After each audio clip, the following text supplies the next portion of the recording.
Muito boa tarde para você. Chegamos com o boletim legislativo desta segunda-feira, dia 10 de fevereiro de 2025.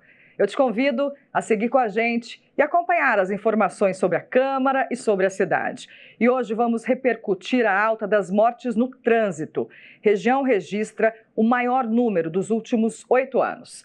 Também vamos falar sobre dívida pública e quando o endividamento do Estado é um problema. E é com essa notícia que a gente começa o boletim. Quando o governo federal gasta mais do que arrecada, precisa tomar dinheiro emprestado com credores para pagar as contas. Esses credores recebem o retorno em forma de juros. E nesse processo se forma a chamada dívida pública, que hoje é estimada em 77% do PIB, que é a soma de todas as riquezas produzidas pelo Brasil. Essa não é uma exclusividade do país. Todas as nações têm dívida pública. Agora, quando isso é um problema? E no caso de São José dos Campos, qual é a situação? É o que a gente confere agora na reportagem. A Daniele trabalhou com educação durante 15 anos, até que em outubro do ano passado mudou totalmente de área ao comprar a sociedade de um restaurante. Para isso, ela pediu emprestado R$ 43 mil a um parente para investir no novo negócio. Agora, ela trabalha para devolver o valor e acabar com a dívida feita. Surgiu a oportunidade, a possibilidade de comprar a parte deles, foi onde eu fiz esse empréstimo com um parente, que tem o jurinho também, né? Não é um juro de banco, mas rola o juro e aí hoje tem essa dívida aí para a gente pagar. Mas faz parte, né? Eu acho que se você sonha, se você acredita no seu sonho, você tem que buscar e tem que fazer. Para ajudar nesse projeto, Daniele chamou o chefe de cozinha José Valdeci, que também tirou o dinheiro do próprio bolso e investiu R$ 30 mil no restaurante. Daniele fez o sacrifício dela e eu fiz o meu sacrifício também. Lancei mão de alguns patrimônios que eu tinha para fazer uma somatória e nós começamos essa caminhada, né? E do mesmo jeito que pessoas podem gastar mais dinheiro do que ganham e contrair dívidas, governos municipal, estadual e federal também podem gastar mais do que arrecadam e precisam de dinheiro emprestado para pagar as contas. Esses empréstimos podem ser feitos junto a instituições financeiras. Outra forma de conseguir verba é emitir títulos públicos que são ativos, que prometem pagar juros para quem decide comprá-los. E assim se forma a chamada dívida pública. Quando o governo gasta mais do que ele arrecada, então se instala um quadro de dívida pública. Nós podemos ter gastos com investimento, por exemplo, quando você tem uma calamidade, tipo o Rio Grande do Sul e outras calamidades que aconteceram, né? Aqui, inclusive na nossa região, onde o poder público vai ter que gastar mais para recuperar aquelas áreas que foram afetadas. E você pode estar gastando no gasto corrente. O que é o gasto corrente? Aquilo que o poder público utiliza para ele se manter, para ele funcionar. Então tem essas duas naturezas, né, que compõem a dívida pública. O economista explica que a dívida pública nem sempre é ruim. Ela pode ser necessária para cobrir gastos emergenciais, para fazer investimentos a longo prazo ou dar conta das demandas da administração. O problema é quando a conta recai sobre a população em forma de impostos. Quando nós estamos gastando, porque a gente está melhorando a infraestrutura econômica de uma cidade, de um estado e até mesmo do país, é até aceitável que você tenha alguma alíquota percentual do PIB como dívida. O que não justifica muitas vezes é você ter déficit público em despesas correntes. O Estado, assim, está gastando muito para ele existir, ele está gastando muito no seu processo administrativo. Isso não é salutar. De acordo com o levantamento de um banco de investimentos, em 2025, o Brasil deve registrar o segundo maior déficit nominal do mundo, comprometendo 6,8% do PIB. É preocupante. Se nós levarmos em conta que a gente tem aí um PIB de 2,2 trilhões de dólares, a gente pensar em você ter 8,5% de déficit, é um valor considerável. Tem que levar em conta que aí estão também as taxas de juros, aí estão as correções, seja monetária, uma correção cambial, enfim, né? o mais razoável ou o mais aconselhável é que o Estado reveja os seus gastos públicos justamente para diminuir esse déficit nominal. Em São José dos Campos, a dívida consolidada líquida prevista para 2025 é de quase R$ 642 mil, de acordo com o demonstrativo de metas da LOA, a Lei Orçamentária Anual. Para o vereador Zé Luiz, essa dívida está bem equilibrada. Se falando de São José dos Campos, eu considero que o que se tem de dívida pública é aquela que a gente chama uma dívida equilibrada. É uma dívida que o município tem isso contabilizado, vai amortizando isso a partir da aprovação do orçamento, mês a mês. Então, nesse ponto, em São José dos Campos, eu creio que está bem equilibrado. Não posso dizer o mesmo na situação de outros municípios do país e o próprio país em si. O parlamentar também destacou o papel da Câmara na fiscalização para que essa dívida não cresça muito e não gere problemas na administração da cidade. Fiscalizando todos os contratos, fiscalizando a aplicação do orçamento, fiscalizando o orçamento, porque isso tudo tem que aparecer quando o prefeito manda a mensagem para a Câmara. Então é dessa forma que nós trabalhamos. Seja na esfera pública ou privada, manter o saldo azul aumenta a possibilidade de investimentos. Daniele sabe disso e trabalha para equilibrar as contas e alcançar os objetivos. Houve a confiança do empréstimo, isso tem que ser levado em consideração, pagar tudo em dia, pagar tudo direitinho, mas assim que quitar isso, melhora bastante, ajuda bastante. Pensar numa loja 2, né? E aí a gente correr para isso. E para evitar que os gastos ultrapassem a arrecadação, existe a Lei de Responsabilidade Fiscal, que determina normas e limites para a gestão. E uma exigência da lei é que o município realize audiências de metas fiscais, que acontecem sempre nos meses de fevereiro, maio e setembro. A Júlia Lopes traz as informações para a gente. Boa tarde para você, Fran, boa tarde para todos que nos assistem. É isso, a apresentação das metas fiscais acontece no próximo dia 26 de fevereiro. Nessa apresentação, a Prefeitura apresenta para o Poder Executivo, em audiência pública, como é gasto o orçamento da nossa cidade, que é fruto dos impostos pagos pelos joseenses. E de 4 em 4 meses, essa audiência acontece e os joseenses eles podem e devem participar da apresentação dessas metas fiscais. Sobre o assunto, a gente conversa agora com o secretário de Administração e Finanças, José Nabuco. Boa tarde, José, tudo bem? Vamos começar então explicando para a população, né, como acontece e são definidas essas metas fiscais. Boa tarde, é isso mesmo, nós vamos fazer essa apresentação das metas para os vereadores e para a população, né? Realmente é interessante a população estar presente para verificar o que foi feito. A apresentação é do último quadrimestre, mas como é o último quadrimestre do ano, praticamente é um resumo do ano, né, do que foi feito, das metas que a gente tinha, né, as orçamentárias, e o que foi executado a partir dessas metas, o que foi feito para a população de São José dos Campos, utilizando os recursos da Prefeitura, que é proveniente dos impostos. Qual que é a importância, né, dessa ferramenta para gerir o orçamento de forma transparente para a população? E o objetivo dessas metas também? Principalmente alinhar as nossas receitas com as despesas, né, fazer o melhor investimento, né? A administração pública é uma arte de gerir as prioridades. Então a gente tem as prioridades, temos o nosso orçamento e aquilo que deve ser feito de acordo com as demandas que a gente tem da população. E essas metas, elas são apresentadas em audiência pública, certo? Como é que funciona essa apresentação? Exatamente, a gente faz uma apresentação, né, para os vereadores e para quem estiver presente, e depois é aberto para a população, para questionamentos, né, e posteriormente a gente leva todas as respostas. Sim, e a população ela também pode participar dessas audiências, certo? Qual que é a importância, né, da participação da população nessas metas fiscais, da apresentação das metas? Assim como os vereadores, né, a população tem o direito, né, e o dever de cidadão de fiscalizar o Poder Executivo. Então essa é uma das principais oportunidades para saber o que está sendo feito com o nosso dinheiro. E os orçamentos apresentados das metas, de toda a questão da administração, saúde, educação, vocês apresentam um por um? Como é que funciona? Exatamente, a gente faz o resumo daquilo que foi previsto e aquilo que foi executado, no caso no quadrimestre, mas e o fechamento do ano. Perfeito, secretário, muito obrigado.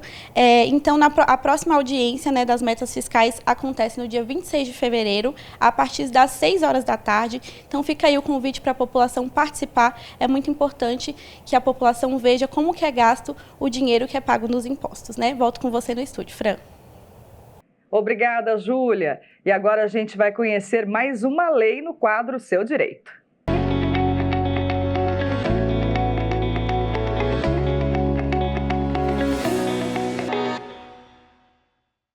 Olá, está no ar o Seu Direito, o nosso encontro semanal com informações sobre o que diz a legislação brasileira.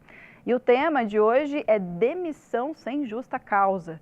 Quais são os direitos do trabalhador que é desligado da empresa sem ter cometido uma falta grave? E aí, qual é o seu direito? Em caso de demissão sem justa causa, o direito dele é receber o aviso prévio, receber o 13º, férias, o fundo de garantia e também vai ter o acréscimo de 40% da multa, que diferencia de outras modalidades de dispensa. Além disso, ele tem que receber todas as suas verbas rescisórias e a documentação inerente à rescisão no prazo de 10 dias. E o seguro-desemprego vai depender de quanto tempo ele tem de carteira de trabalho anotado.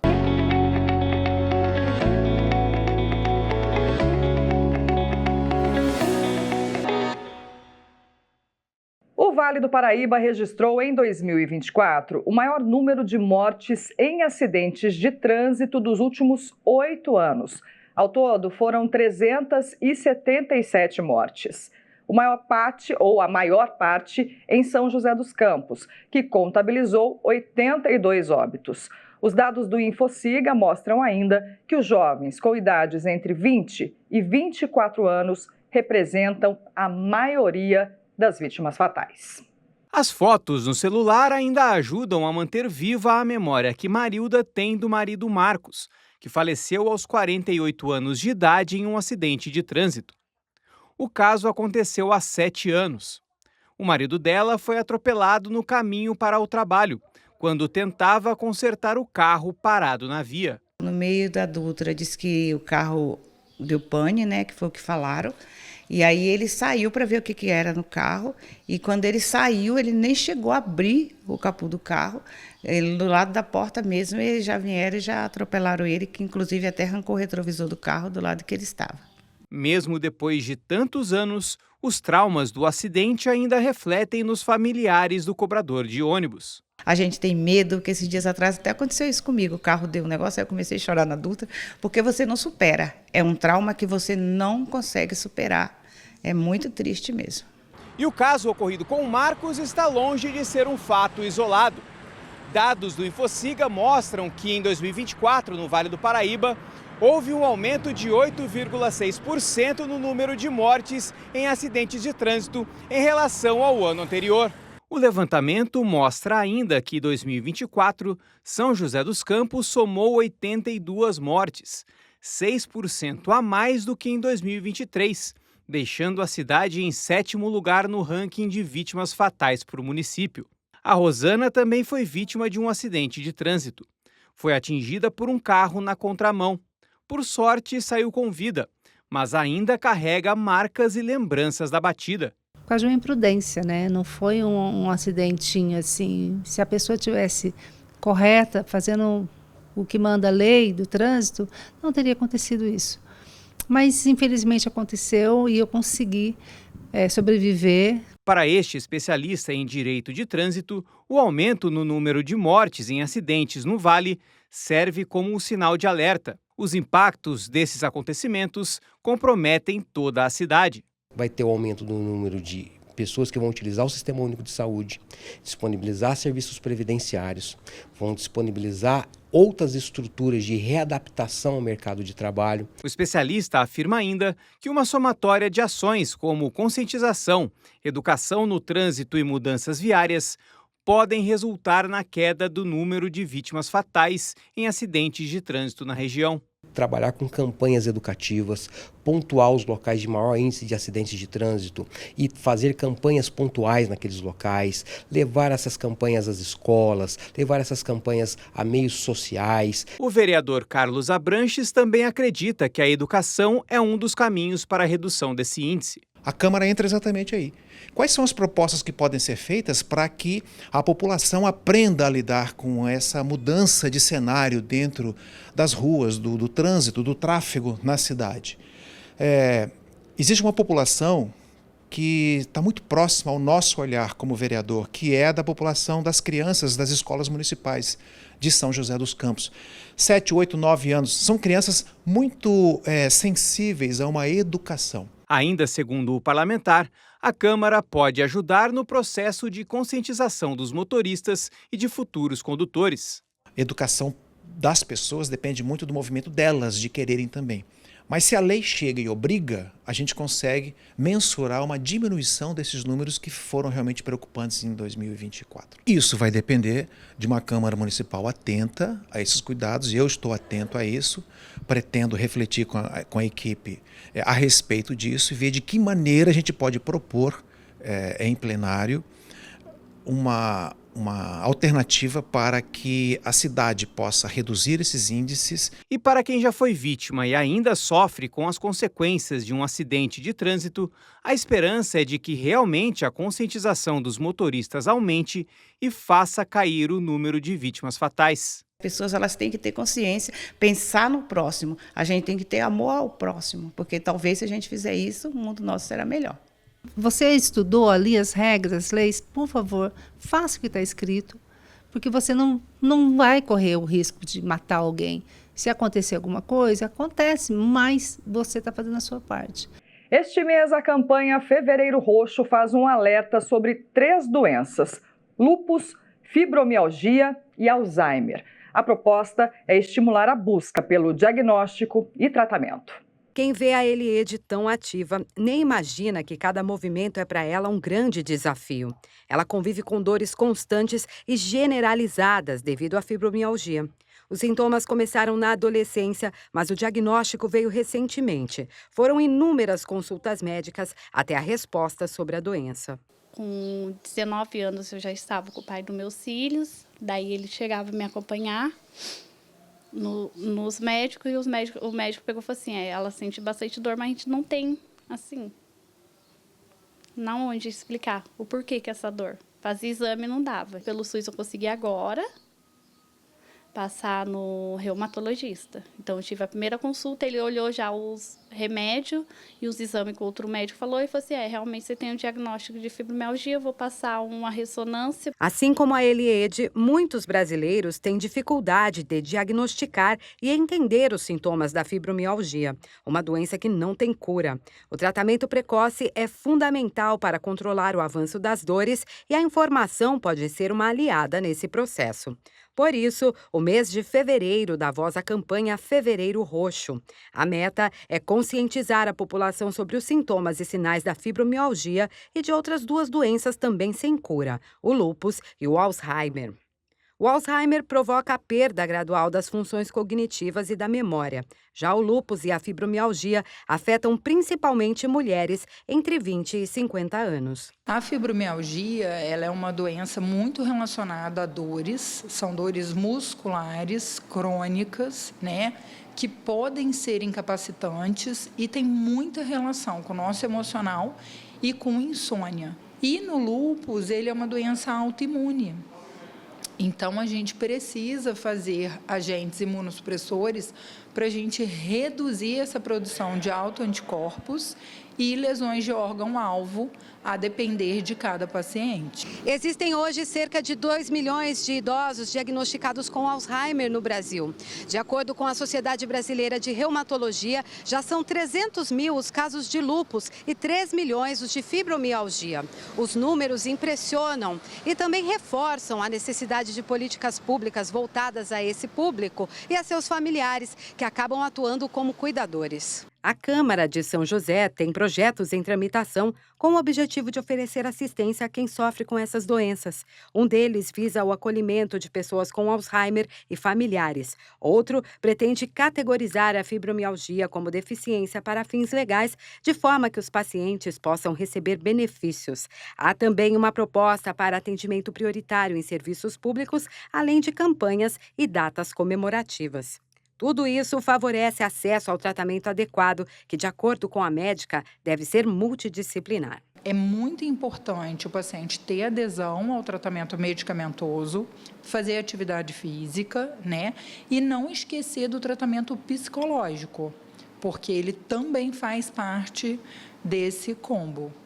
E no lúpus, a gente também tem que lembrar que a adesão ao tratamento e o acompanhamento seriado e restrito com o reumatologista vai ser de suma importância para o paciente obter sucesso no tratamento dele, para a gente diminuir dano a longo prazo. Uma rede de apoio é fundamental para quem busca lidar com limitações. Sem poder trabalhar fora, Eliede faz bolos em casa para conseguir comprar os remédios. Ela também tem o apoio do marido e dos filhos, que, ainda crianças, já assumiram a responsabilidade pelos cuidados com a mãe.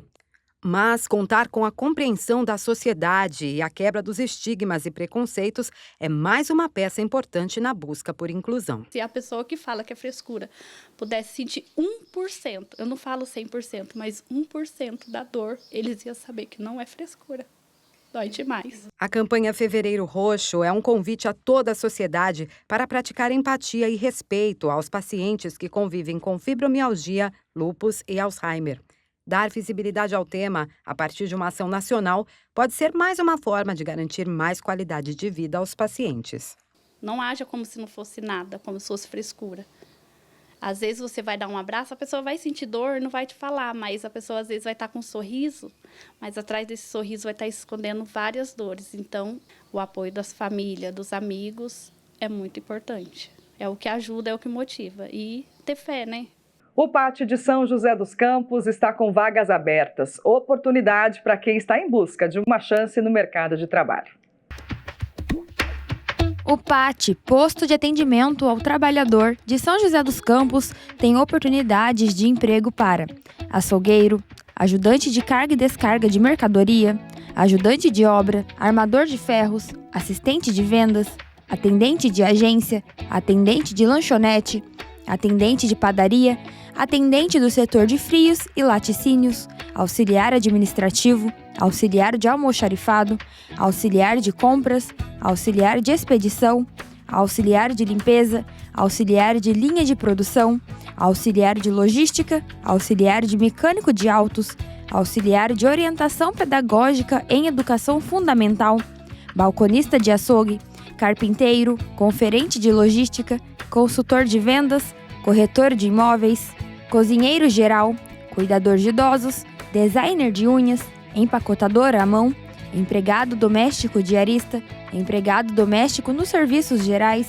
encarregado de obras, garçom, instalador reparador de linhas telefônicas e telegráficas, lavador de automóveis, manicure e pedicure, mestre de obras, montador de estruturas metálicas, oficial de manutenção, operador de suporte técnico, operador de teleatendimento ativo, operador de telemarketing, operador de telemarketing receptivo, pedreiro, pedreiro de acabamento, pintor de obras, professor de jardim de infância, promotor de vendas, repositor em supermercados, servente de obras, soldador, supervisor de produção na mineração, técnico de planejamento de produção, técnico em segurança do trabalho, teleoperador ativo, torneiro mecânico, vendedor interno e vendedor pracista.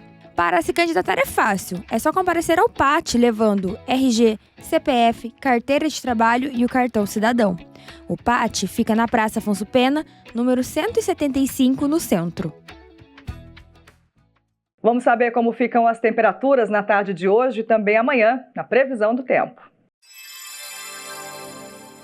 A tarde desta segunda-feira promete ser de sol e muito calor.